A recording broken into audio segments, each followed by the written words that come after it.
Thermal power plant. म्हणजे आपल्याला ह्या पॉवर प्लांट कशासाठी काय तयार करायचं? Electric energy. इलेक्ट्रिक एनर्जी तयार करायची पण कशापासून? थर्मल पासून. थर्मल म्हणजे कसली एनर्जी? Heat energy. कळते सगळ्यांना? थर्मल म्हणजे कसली एनर्जी? Heat energy. मग आता काय काय दिसते बघा, प्रत्येक ठिकाणी काय काय दिसते बघा. बघा ही जी दिसते बघा, ही दिसते, ही जी बारक बारक तुकडा येतो, ही कोळसा आहे. काय आहे? इंग्लिश मध्ये काय म्हणायचं? कोल. जी कोळशाचं चेंबर आहे ही कनेक्टेड आहे ह्या बॉयलरला. कशाला? बघा कुठं काय काय सांगतो मिस्किन आपल्याला भविष्यात पॉवर प्लांट टाकायचा आहे. ठीक आहे, इथे काय दिसतोय? कोळसा. काय दिसतोय? कोळसा. कोळसा कशाशी कनेक्टेड आहे? बॉयलर. बॉयलर मधनं एक पाईपलाईन गेली बघा. बरोबर, बॉयलर मधनं पाईपलाईन. लक्षात ठेवा, लोखंडी पाईपलाईन. ठीक आहे, आता मला सांगा पाईपलाईन गेली. पाईपलाईन गेल्यानंतर ही इकडे गेली बघा. आणि इथं काय दिसतं सांगा बरं?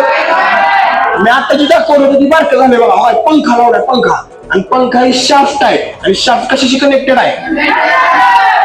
परत खाली कंडेन्सर आहे, कुलिंग टॉवर आहे, पंप. पुढचं पुढं बघू. कळेपर्यंत हे काय सांगा बरं? हे काय म्हणायचं ह्याला? बॉयलर ऐकून आहे का? बॉयलर. मग बॉयलरला कनेक्टेड आहे स्टॅक. काय कनेक्टेड आहे? स्टॅक. चिमणी माहिती का? चिमणी. कारखान्याची चिमणी, ती चिमणी इथं. ठीक आहे, आता बघा आपल्याला काय काय होतं सिस्टम सांगतो. कोळसा कळला? कोळसा आहे म्हणलं पेटवावं लागेल. कोळसा आहे म्हणलं काय करायचं आहे? पेटवायचं.